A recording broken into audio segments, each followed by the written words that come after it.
আচ্ছা, আজকে environmental chemistry আমরা যেটা পড়বো সেটা হচ্ছে আলোক রাসায়নিক ধোঁয়াশা। ঠিক আছে?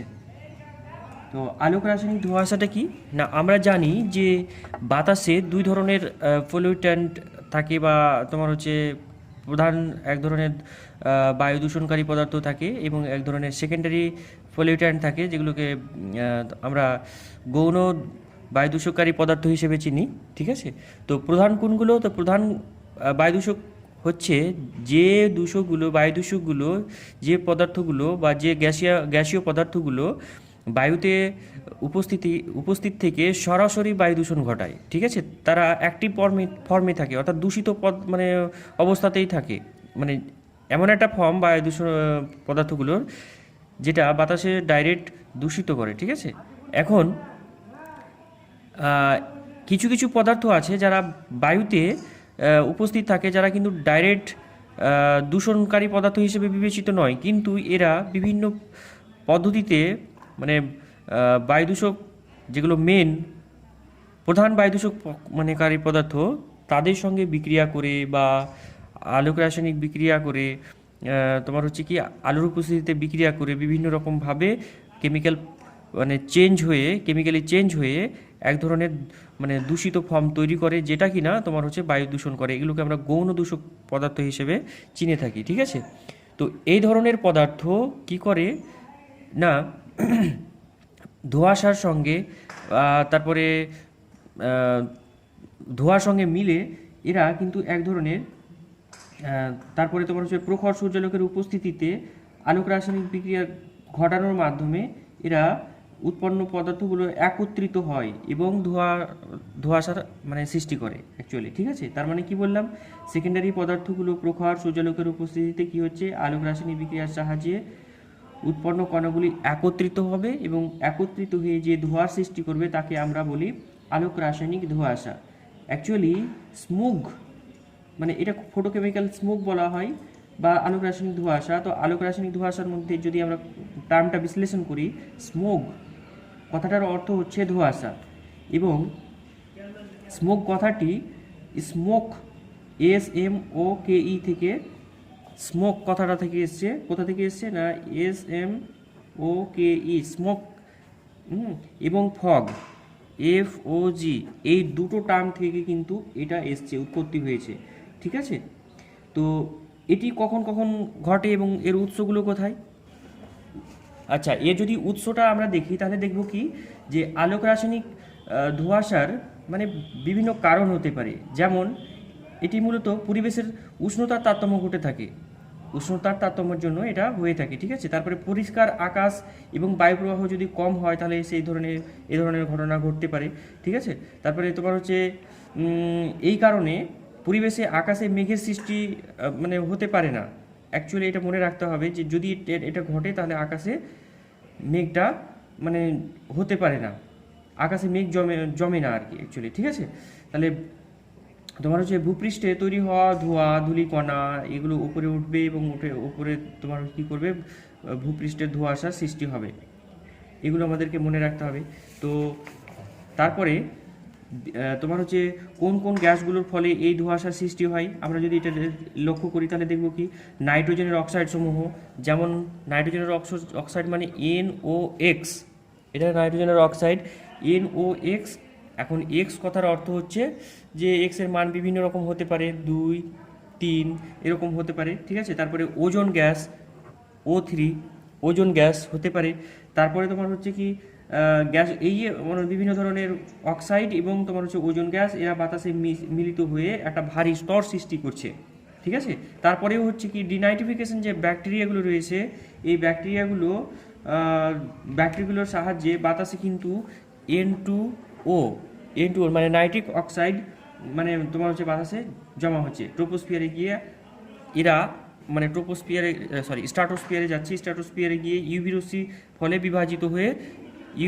ফলে বিভাজিত হয়ে তারপরে তো তৈরি করছে NO বা নাইট্রোজেন মানে নাইট্রিক অক্সাইড তৈরি করছে এটা। ঠিক আছে?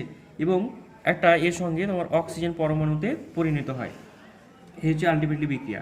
তাহলে কি হচ্ছে প্রকৃতপক্ষে, যে বিভিন্ন ধরনের বাতাসে উপস্থিত বিভিন্ন ধরনের অক্সাইড রয়েছে, যেমন লিস্ট যদি আমরা করি NO, ঠিক আছে, তারপরে ওজোন, তারপরে তোমার NO2, তারপরে হচ্ছে জলীয় বাষ্প। এই যে গ্যাসগুলো রয়েছে এই গ্যাসগুলোর সঙ্গে যদি হাইড্রোকার্বন অর্থাৎ RH, হাইড্রোকার্বন একটা গ্যাস, যদি হাইড্রোকার্বন যদি যুক্ত হয় তাহলে যুক্ত হয়ে এরা তোমার হচ্ছে মুক্তমূলক তৈরি করছে। মুক্তমূলক তৈরি করার মাধ্যমে তোমার আলটিমেটলি পারক্সি অ্যাসাইল নাইট্রেট বা প্যান উৎপন্ন করছে। কি বললাম? PAN, pan, পারক্সি acyl nitrate, পারক্সি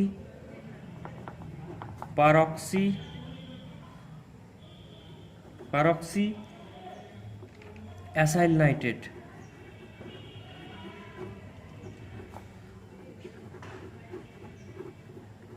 পারক্সি acyl nitrate বা তোমার হচ্ছে প্যান উৎপন্ন করে, যেটা একটা সেকেন্ডারি মানে এটা পদার্থ, মানে বায়ু দূষণকারী পদার্থ, সেকেন্ডারি গৌণ বায়ু দূষণকারী পদার্থ। আর এরাই মানে জমাট বেঁধে একটা কী করছে, এই অণুগুলো একটা লেয়ার তৈরি করছে এবং তোমার হচ্ছে আলোক রাসায়নিক ধোঁয়াশার সৃষ্টি করছে। ঠিক আছে, তো এটার মানে তোমার কিভাবে উৎপন্ন হয়, এই উৎপন্ন হওয়ার ধাপগুলো যদি আমরা দেখি তাহলে কি দেখব, যে যদি দেখি প্রথম ধাপে কি হচ্ছে,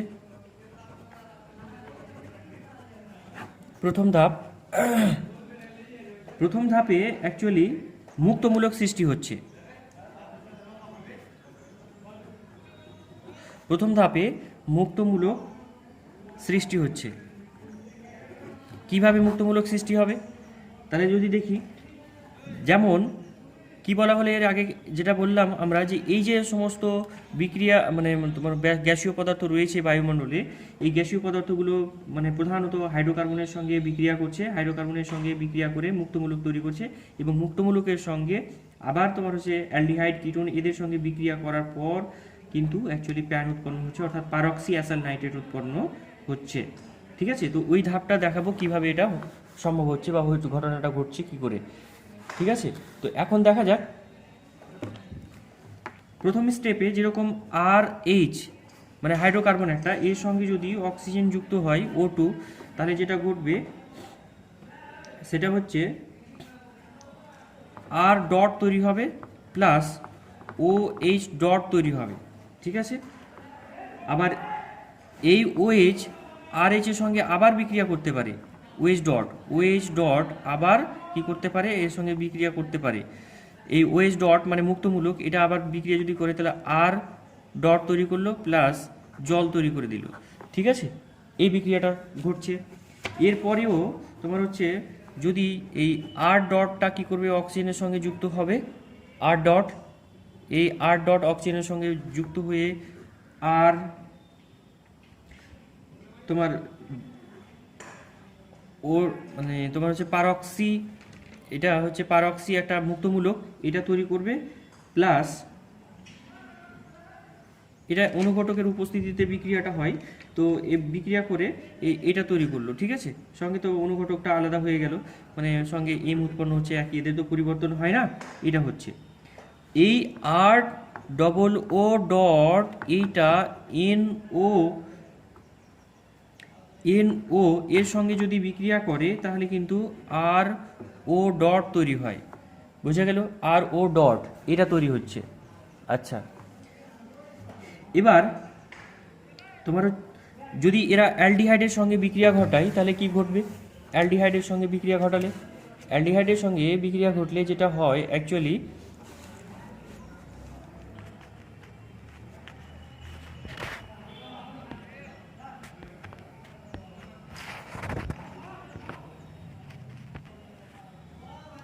আচ্ছা RO এটা যদি অ্যালডিহাইডের সঙ্গে বিক্রিয়া ঘটায়, যেমন অ্যালডিহাইড হচ্ছে COOH, অ্যালডিহাইডের সঙ্গে যদি আবার H নিউগুলো যদি মানে এটা আলোর সঙ্গে যদি বিক্রিয়া করে ইউভি রশ্মির সঙ্গে, তাহলে যেটা ঘটছে সেটা হচ্ছে কি না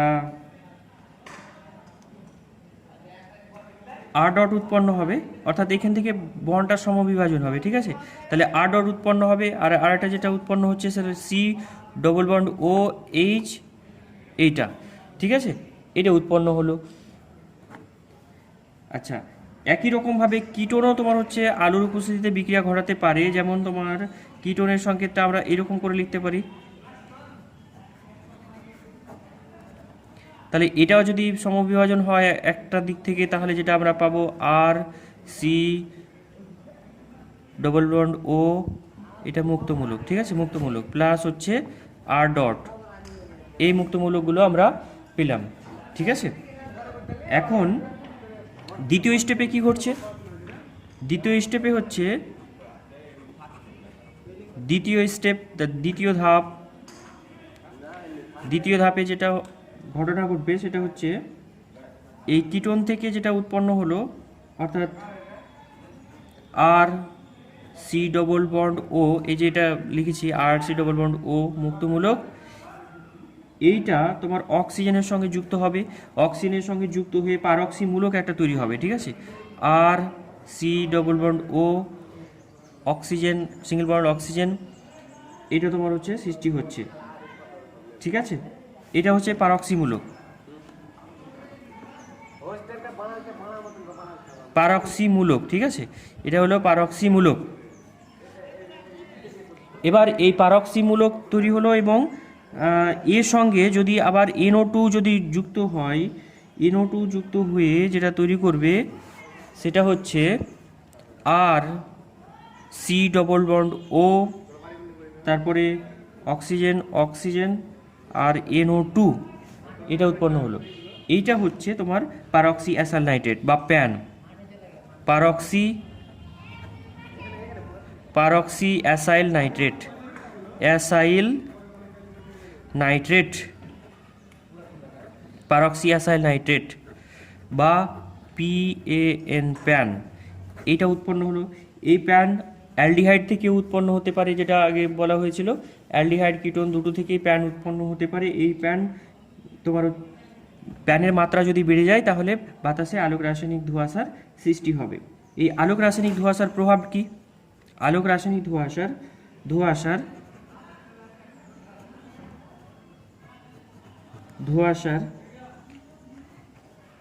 প্রভাব, আলোক রাসায়নিক ধোঁয়াশার প্রভাব কি? আলোক রাসায়নিক ধোঁয়াশার যদি প্রভাব মানে বেশি পরিমাণে হয়, তাহলে প্রাণীদেহে এবং উদ্ভিদদেহ প্রত্যেকের ওপরেই কিন্তু এটা প্রভাব বিস্তার করবে এবং প্রত্যেকের এটা ক্ষতি হবে, ঠিক আছে। তো কীভাবে এর প্রভাবে কি প্রভাব পড়ে না, ধোঁয়াশায় যে প্যান যৌগ রয়েছে, এই প্যানের উপস্থিতিতে গাছের পাতা সাদা হয়ে যাবে। তারপরে তোমার হচ্ছে অতিরিক্ত পরিমাণে যদি তোমার এটা থাকে তাহলে গাছের পাতাগুলো কুঁকড়ে যাবে। তারপরে তোমার যেটা হতে পারে সেটা পাতায় ক্ষতের সৃষ্টি হতে পারে। বেশি পরিমাণে যদি ধোঁয়াশাতে NO2 যদি প্রভাব মানে NO2 এই গ্যাসটা যদি থাকে, নাইট্রোজেন ডাইঅক্সাইড, তারপরে তো ওজোন গ্যাস, এগুলো যদি তোমার বেশি পরিমাণে থাকে তাহলে গাছের সালোক সংশ্লেষে এটা বাধা দান করবে। আর কখনো কখনো তো কী করবে, তন্তু জাতীয় গাছগুলোর কিন্তু ক্ষতি সাধন করে থাকে। এরপরে আমরা যদি মানুষের ক্ষেত্রে দেখি তাহলে এই মানে তোমার হচ্ছে ধোঁয়াশার ফলে মানুষের চোখের নাকে জ্বালার সৃষ্টি হবে, তারপরে ফুসফুসের কার্যকারিতা হ্রাস পাবে। অ্যালডিহাইড জাতীয় যৌগগুলো যেগুলো অ্যালডিহাইড মানে জাতীয় যৌগগুলো চোখ, ত্বক, শ্বাসনালী এগুলো কিন্তু জ্বালা করবে, ঠিক আছে। তো এরপরে আমরা পড়ব আলোক রাসায়নিক ধোঁয়াশার নিয়ন্ত্রণ করার উপায় কি। ধোঁয়াশা নিয়ন্ত্রণ কিভাবে করা যেতে পারে না, গাড়ির যে ধোঁয়াগুলো রয়েছে বা অন্যান্য উৎস থেকে যে হাইড্রোকার্বনগুলো বেরোয়, অ্যাকচুয়ালি হাইড্রোকার্বনগুলোই তো বাতাসের বিভিন্ন অক্সিজেনের সঙ্গে, ওজনের সঙ্গে, তারপরে NOx এর সঙ্গে বিক্রিয়া করেই আলটিমেটলি কিন্তু করে ওই প্যান উৎপন্ন করে বা সেকেন্ডারি মানে পদার্থগুলো উৎপন্ন করে। তো সেই ক্ষেত্রে যদি আমরা হাইড্রোকার্বন নির্গমনটা যদি কমানোর চেষ্টা করি বা কমাতে পারি, তাহলে কিন্তু এটা ধোঁয়াশাটা অনেক অংশে নিয়ন্ত্রণ করা সম্ভব। সামগ্রিকভাবে কিন্তু মানুষের এই ক্ষেত্রে প্রচুর ক্ষতি সাধন করে থাকে। তাই আমাদের যে কোনো উপায়ে কী করতে হবে, এই ধোঁয়াশাটাকে নিয়ন্ত্রণ করতে হবে। আরও আমরা বিভিন্ন উপায়ে নিয়ন্ত্রণ করতে পারি, যেমন তোমার হচ্ছে ফার্স্ট অফ অল এই সম্পর্কে, আলোক রাসায়নিক ধোঁয়াশা সম্পর্কে মানুষকে সচেতন করতে হবে, ঠিক আছে। যদি সচেতন করি তাহলে কোন কোন পথগুলো মানে কোন কোন উৎস থেকে এগুলো নির্গত হয় সেগুলো সম্পর্কে আমরা একটা কিন্তু ধারণা পাবো, এবং প্রত্যেকে যদি ধারণা পায় তাহলে সেই ক্ষেত্রেই কিন্তু সম্ভব অ্যাকচুয়ালি আলোক রাসায়নিক ধোঁয়াশার পরিমাণটাকে কমানো। তাই আগে প্রথমে যেটা কাজটা করতে হবে সেটা হচ্ছে মানুষকে সচেতন করতে হবে এই নিয়ে। সচেতন করলে তবেই কিন্তু আমরা আলোক রাসায়নিক ধোঁয়াশার হাত থেকে অ্যাকচুয়ালি রক্ষা পাবো, ঠিক আছে। তো এরপরে যেটা করব আমরা সেটা হচ্ছে বায়ু দূষণ কাকে বলে, আমাদের যেটা পড়তে হবে বায়ু দূষণ। বায়ু দূষণ কাকে বলে?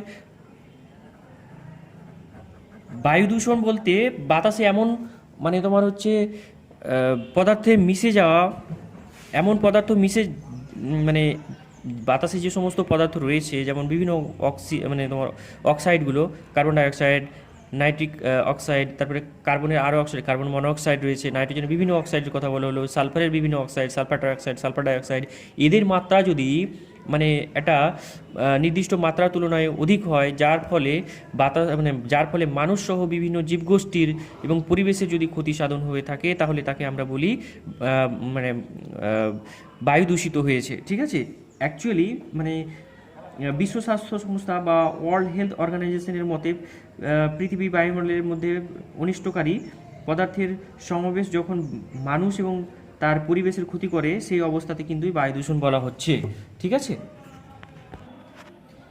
আচ্ছা, তাহলে ওয়ার্ল্ড হেলথ অর্গানাইজেশনের মতানুসারে যেটা দেখলাম আমরা, সেখানে পরিবেশে যদি ক্ষতি হয় মানুষের পাশাপাশি, তাহলে আমরা সেই অবস্থাটাকে বায়ু দূষণ বলে থাকি, ঠিক আছে। তো বায়ু দূষণের যে উৎসগুলো রয়েছে সেই সম্পর্কে আমরা একটু আলোচনা করব। সেটা তোমরা অনেকেই জানো, সেটা একটা এখানে লিখতে হবে এবং বুঝতে হবে।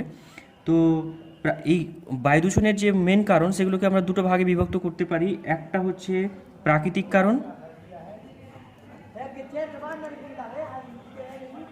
একটা হচ্ছে প্রাকৃতিক কারণ, ঠিক আছে। আর 2 নাম্বার হচ্ছে কৃত্রিম বা মানুষের সৃষ্টি কারণ।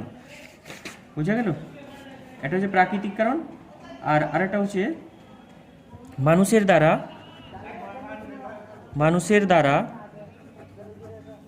দ্বারা তৈরি কারণ, ঠিক আছে। মানুষের দ্বারা তৈরি কারণ। তো এই দুটো কারণে হতে পারে। তো প্রাকৃতিক কারণগুলো কোনগুলো রয়েছে? যেগুলো প্রাকৃতিক কারণের মধ্যে রয়েছে বিভিন্ন ধরনের প্রাকৃতিক ঘটনা, যার দ্বারা কিন্তু তোমার হচ্ছে বাতাসে গ্যাসগুলো মিশে যাচ্ছে। যেমন তোমার হচ্ছে দাবানলের ফলে, তারপরে ভলক্যানোগুলোর জন্য, অর্থাৎ তোমার অগ্নুৎপাতের ফলে, এই ধরনের, ঠিক আছে। দাবানল মানে তোমার যদি মানে বনে যদি আগুন লেগে যায় প্রাকৃতিকভাবে, তারপরে মানে বিভিন্ন রকম নাইট্রিফাইং ডিনাইট্রিফাইং ব্যাকটেরিয়া রয়েছে, সেগুলোর জন্য বাতাসে তোমার নাইট্রোজেনের বিভিন্ন অক্সাইডগুলো মিশে যাচ্ছে। এর পরেও যেটা রয়েছে সেটা হচ্ছে খনি থেকে উৎপাদিত বিভিন্ন গ্যাস, যেরকম মিথেন গ্যাস থেকে শুরু করে আরও নাইট্রোজেনের বিভিন্ন অক্সাইডগুলো কিন্তু বাতাসে মিশে যাচ্ছে। এগুলো হচ্ছে প্রাকৃতিক কারণ। আর মানুষের তৈরি কারণ কোনগুলো? মানুষ কি করছে না, বিভিন্ন ভাবে মানে বন জঙ্গল ধ্বংস করছে। তারপরে